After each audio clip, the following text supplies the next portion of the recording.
Boa tarde a todos.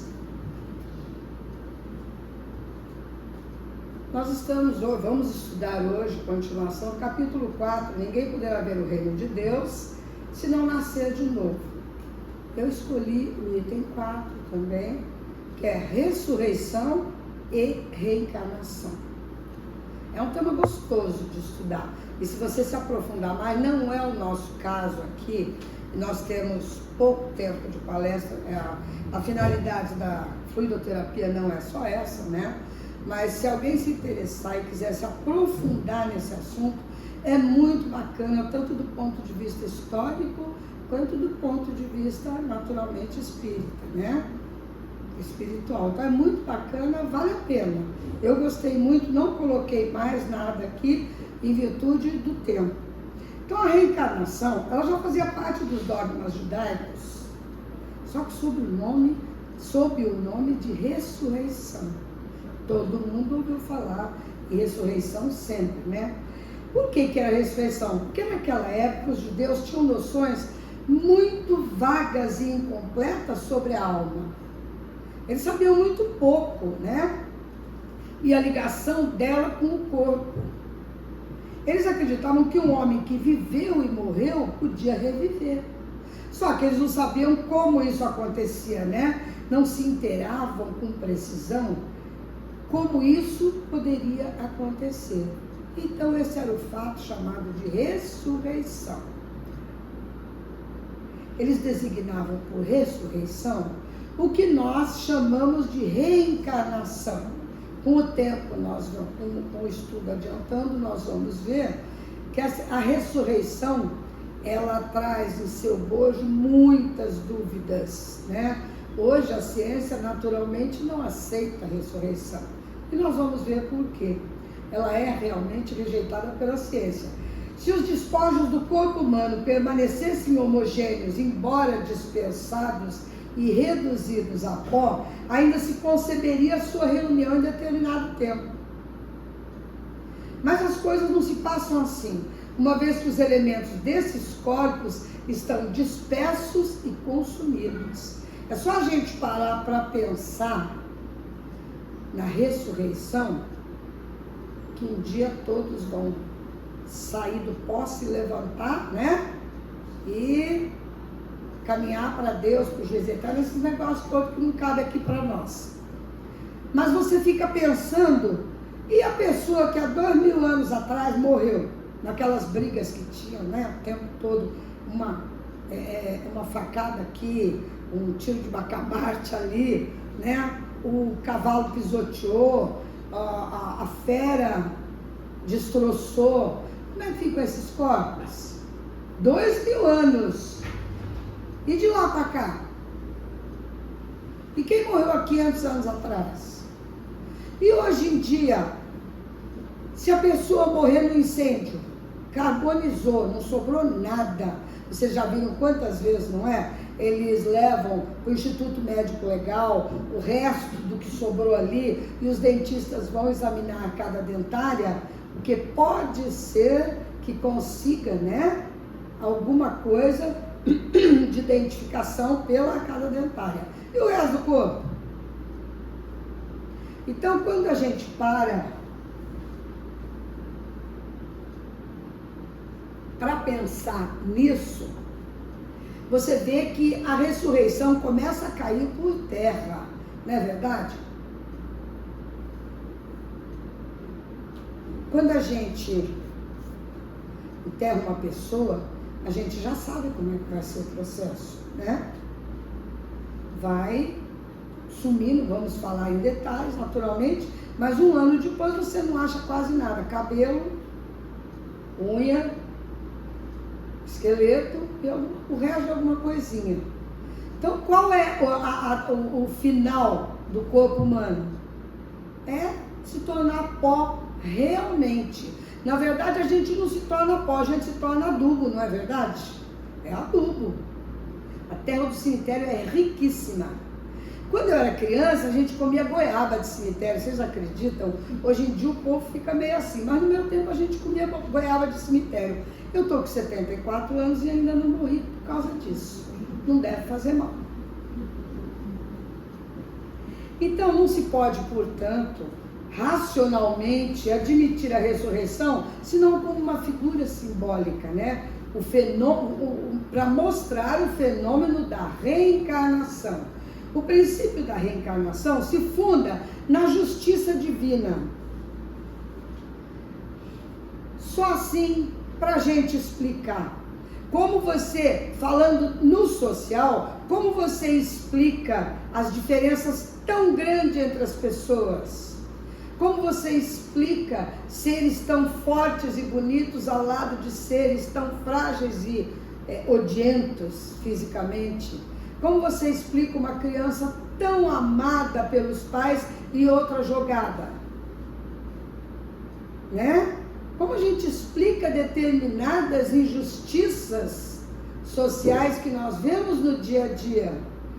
É só você abrir o jornal, hoje você abre a rede social, né? A gente vê tanta criança jogada, tanta criança morta pelo próprio pai, pelo padrasto, pela mãe. Tem que ter uma explicação, não é verdade? Senão a gente fica sem chão. Como é que uma pessoa é tão rica, que tem tudo a seu dispor? E como é que uma é tão pobre, que cata comida no lixo? O que explica isso? O governo que não dá, não tem nada a ver com política, não tem nada a ver com os governos. O que tem é que tem uma explicação lógica para tantas injustiças. E é só a encarnação, a teoria da reencarnação é que explica esse tipo de coisa. E não é só nas injustiças sociais que vemos, né? A reencarnação também, ela é comprovada através de tantos pequenos fatos que a gente vê. A ciência ainda não comprova oficialmente, né, a reencarnação, mas também não explica esses fatos. Ela não explica as injustiças. Ela simplesmente vai levando, né? Como é que a gente explica? Essa semana, para compor essa fala para vocês, eu fui às redes sociais, naturalmente, e com um olhar novo, né? O olhar sobre a reencarnação. Eu me deparei com coisas que eu não conhecia, não. Tem um menino, são vários exemplos que nós temos, eu trouxe pouquíssimos, porque se formos falar isso tudo, a Fabrícia não vai ter tempo de falar a parte dela. Então, eu trouxe um menino, vocês podem anotar se quiser, para pesquisar posteriormente, é Davi M. Giordani, porque se for só Davi Giordani não vai aparecer, é uma outra pessoa. Davi M. Giordani. É um menino de 6 anos. Ele discorre sobre medicina, particularmente sobre cardiologia, com uma naturalidade tão grande, uma capacidade, um conhecimento, que não tem como ser fraude, não tem. Eu tenho neto dessa idade, tive filhos assim, vocês têm, e a gente sabe que a criança vai até certo ponto. Esse menino não tem como ele ser uma fraude. Ele já foi entrevistado em programas de televisão. Então, a naturalidade com que ele discorre sobre, principalmente, cardiologia, os termos técnicos que ele usa, eu acho que nem decorando um mês eu não ia conseguir decorar aquilo, não. Então, vem naturalmente o conhecimento. O que é isso? Como é que você explica um menino desse? Tem uma menininha, essa eu não lembro de que lugar que ela é, não. Ela tem 1 ano e meio. 1 ano e meio. Eu assisti todo o vídeo. A mãe dela coloca ela no colo. Ela tocou alguns autores de músicas clássicas. Beethoven, Liszt. Ela tocou. Com uma precisão, claro que é tudo de ouvido, né? Uma precisão maravilhosa. Tem um menininho que nós estávamos discutindo, ele é lá do Oriente, acho que ou é Japão, ou é China, eu não me lembro. Mas ele tocou numa grande orquestra do André Rieu. que todo mundo conhece. Então eu fico me perguntando, como é que se explica isso? Aonde você arranja uma outra explicação se você negar a encarnação? Como você explica? É gênio? Pode ser gênio, pode ter o QI maior do mundo, mas mesmo o gênio tem que ter o conhecimento alimentando o cérebro. Ele veio com o QI alto, mas ele não veio com conhecimento. O QI alto ajuda que ele nessa vida aprenda muito mais rápido, mas ele não veio com o conhecimento. Então como você explica? Não tem explicação. A única são encarnações. Já veio prontinho com essa encarnação. Naturalmente esse Davi foi um médico cardiologista, está voltando. Se a gente sabe por estudos que até os 7 anos a criança fica entre 2 dimensões, né? Ela ainda não está fixada aqui, o espírito é mais liberto. Então é muito comum, vocês podem lembrar que tem muita criança que tem amigo invisível, não é? A criança paira entre 2 mundos até os 7 anos mesmo. E ele naturalmente, com o tempo, vai esquecer. A menina vai esquecer de tocar. Isso por enquanto é porque está aberta a cabeça para as 2 dimensões. Vai passando dos 7 anos, vai assentando na Terra, na encarnação presente. Então, o princípio da reencarnação, ele se funda, por enquanto, sob a justiça divina, é claro, mas uma hora, sob a ótica da ciência. Nós vamos conseguir provar cientificamente tudo isso que nós estamos dizendo, que a gente sabe que existe. Porque a gente teve filhos, tem netos e sabe que é um ou outro caso, como o desse menino, por exemplo. E é inexplicável. Todos os espíritos tendem à perfeição e Deus lhes faculta o meio de alcançá-la, proporcionando as provações do mundo corporal. Dessa forma, a lei da reencarnação elucida todas as anomalias. O rico, o pobre, o doente, o são. Então a lei da reencarnação traz tudo que a gente precisa saber, está lá. Eu posso explicar. Ela traz a explicação para essas anomalias e faz-nos compreender que Deus deixa sempre uma porta aberta ao arrependimento, encarnados em situações diversas, purgando diferentes vícios.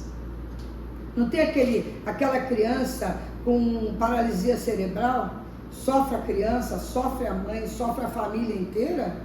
Por que será que um tem paralisia cerebral e o outro é tão gênio? Não sei. O Espiritismo tem 1000 falas sobre isso. Será que esse que tem paralisia cerebral não foi aquele mesmo espírito que foi levado ao suicídio e deu um tiro na cabeça?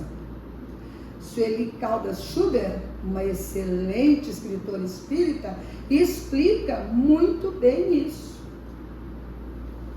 E para isso, em sua infinita bondade, Deus nos permite encarnar quantas vezes forem necessárias ao nosso aperfeiçoamento, utilizando-se desse e de outros orbes disseminados no espaço. Isso nós sabemos, não é só a Terra, né? Nem poderia ser. Então, nós estamos na Terra, falamos dela, mas existem inúmeros orbes, no mesmo estágio evolutivo que o nosso, que acolhe esses espíritos. Se Kardec não tivesse criado a palavra reencarnação, nós poderíamos estar usando até hoje ressurreição, para dizer que a gente ressurge num corpo carnal. Porque o que acontece com a reencarnação? Estou aqui hoje, Leia. Uma hora esse corpo não vai aguentar, vou embora. Ele fica e segue o seu destino para o pó. O meu espírito, eu espírito, vou para onde eu preciso ser encaminhada, vou fazer novamente tudo aquilo que eu tinha que fazer e não fiz, né? Vou me esclarecer e numa próxima oportunidade, quem reencarnar hoje está difícil demais. A partir do momento da pílula anticoncepcional ficou muito difícil a reencarnação no mundo, porque antes as famílias tinham 13, 15 filhos, hoje cada família tem 1, 2, é difícil, a fila da encarnação não é fácil. Então, se eu conseguir, voltarei. Mas vou voltar nesse corpo velho? Claro que não, esse daqui vai para o espaço. Vou conseguir novamente uma oportunidade e voltarei. Os pais, esses nós vamos ver, né? Aquilo que for melhor para o meu aperfeiçoamento. Porque o único objetivo da encarnação é esse, aperfeiçoamento espiritual. Então eu vou ter ao meu lado a família que eu necessito para a minha melhoria. Por isso que de vez em quando você vê a família, tem 2 filhos, um é tão bem tratado, o outro é um coitado. Você fala, meu Deus, que gente ruim. Não é não. Um é um amigo de longa data que veio para auxiliar. O outro é aquele inimigo que pediu e conseguiu, com a bondade divina, entrar para essa família para ressarcir tudo aquilo que ele fez para o casal. Então tudo tem uma explicação. Tudo. Até aquela antipatia gratuita que você tem pelas pessoas. Tudo tem explicação. O sentido seria o mesmo da ressurreição que a gente dá para a reencarnação, né? Algumas religiões cristãs anunciam a ressurreição dos mortos, para separar o joio do trigo, né? Cristo virá. Os bons dos maus, então ele vai vir para fazer essa limpeza toda, transformando a terra em paraíso para os eleitos. Aí parece um filme de terror, a gente imaginar corpos decompostos, reorganizando-se, reestruturando as células e os órgãos com aproveitamento dos átomos que se dispersaram e formaram ao longo do tempo outros organismos. Como eu disse, a gente vira adubo e vai formar outros organismos, né? Quem se lembra da lei do Lavoisier? Tudo, nada se cria na natureza, nada se perde, tudo se transforma, não é? Ainda que isso ocorresse pela mágica divina, haveria uma multidão tão grande de ressuscitados que não ia caber, gente. Já pensou de quantos milhões de anos para cá vai ressuscitar todo mundo? E o planeta, como é que fica?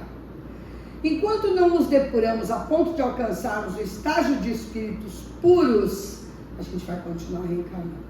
Seja na Terra, seja em outros mundos, mas a gente vai continuar reencarnando. O impacto necessário para poder recomeçar é o esquecimento do passado. A gente já falou aqui 1000 vezes sobre isso. Como que eu volto? O meu maior inimigo vai ser o meu filho, o filho que eu vou esperar. Aí ele nasce, eu ponho ele nos meus braços, eu tenho aqueles insights de tudo que ele me fez de ruim. Como é que eu vou conseguir amar? Eu sou uma pessoa imperfeita tanto quanto ele. Com o esquecimento, eu estou pronta para a nova encarnação, para tudo aquilo que vai vir, inclusive para embalar nos meus braços o meu inimigo do passado, porque só os laços de sangue é que ajudam a minimizar os laços de ódio. Na verdade, o esquecimento é uma dádiva divina, pois que facilita e permite os nossos resgates. O véu do esquecimento nos convoca ao autoconhecimento. A partir de se descobrir, a gente busca aprender a lidar com as nossas próprias sombras, cujas raízes estão no orgulho e no egoísmo. Mas nem sempre fazemos esse movimento de olhar para quem somos. É nesse contexto que estamos no mundo. Vivemos no mundo, lidamos com o mundo, mas comumente esquecemos que não somos do mundo, né? Somos espíritos eternos, imortais, cuja verdadeira vida é no plano espiritual. A gente sempre fez assim. Nós sabemos que somos imortais. Nós sabemos que estamos aqui de passagem. Você não vive mais do que 100 anos. E olha que 100 anos é uma dádiva, né? Mas a gente faz de conta que aqui é a eternidade. Que eu não vou morrer, não. Então a gente inverte os valores. Nós damos valores às coisas materiais. O espiritual, a gente deixa para depois, tenta fazer um acerto, né? Através das sucessivas encarnações, poderemos renascer em diferentes condições, sociais, físicas, familiares, financeiras. As experiências distintas nos forçam ao desenvolvimento moral e intelectual, pois veremos os diferentes lados da moeda. Por isso que o espírito não tem sexo. O sexo é o corpo. Eu posso encarnar como mulher agora, a próxima encarnação eu posso ser um homem. Por quê? Como eu vou ser um espírito puro se eu não souber as dores de ser mãe? As angústias que a mãe sofre. E outra coisa, o amor que a mãe sente. Como que eu não posso sentir isso? E se eu não for um homem, como é que eu vou sentir todo o problema que envolve o homem? A parte masculina. Eu sou obrigada a vir nos dois sexos. Porque como eu vou para a pureza, o espírito puro, eu preciso de todas as experiências para eu me ir lapidando o meu espírito. Após muito suor e lágrimas, a lei de Deus que está na nossa consciência se mostrará mais clara. Olha o tanto que a gente sofre porque não sabe que as leis estão dentro de nós. Aos poucos vamos nos tornando mais afins dessa lei. O Deus que existe em nós na forma de amor. A gente vai olhar para cada um que cruza o nosso caminho como um irmão, um ser imortal. Todos somos necessidades de luz, de evolução. E ela vai se dar apenas com a ajuda mútua. A gente vai perceber com o tempo que o nosso irmão é a ponte que nos leva até Deus. Enquanto nós não descobrimos isso, a gente não evolui como deve. Como que é eu vou até o meu irmão? Eu vou distribuir amor. Eu vou deixar de olhar só para o meu umbigo. Eu vou olhar para aqueles que estão ao meu redor. Eu vou, na medida do possível, tentar ajudar. A lei da reencarnação é lei de amor e misericórdia. Sem ela, não vamos conseguir entender a bondade e a justiça de Deus. A experiência reencarnatória é a oportunidade sublime de fazer do mundo um campo de trabalho, onde somos convocados a edificar o reino de Deus dentro dos nossos corações. Então nós temos necessidade da reencarnação. Imagina se eu, Leia, com uma encarnação virasse o Cristo. Olha que maravilha. Eu sou muito pequena. Eu tenho muitos defeitos. Eu gosto muito de morar na terra. Eu adoro comprar as coisas que eu posso. Eu ainda me revolto. Eu estou muito longe daquilo que eu preciso ser. Então, tantas encarnações vão ser necessárias para eu aprimorar o meu espírito. Um dia eu consigo. Faça-se homens a minha semelhança e perfeição. Só isso já diz que todos nós chegaremos à perfeição. Mas cada um no seu passo. Uns mais adiante, outros mais para cá. Mas todos nós seremos certeiramente espíritos puros com o tempo. A misericórdia divina já decretou isso. Muito obrigada.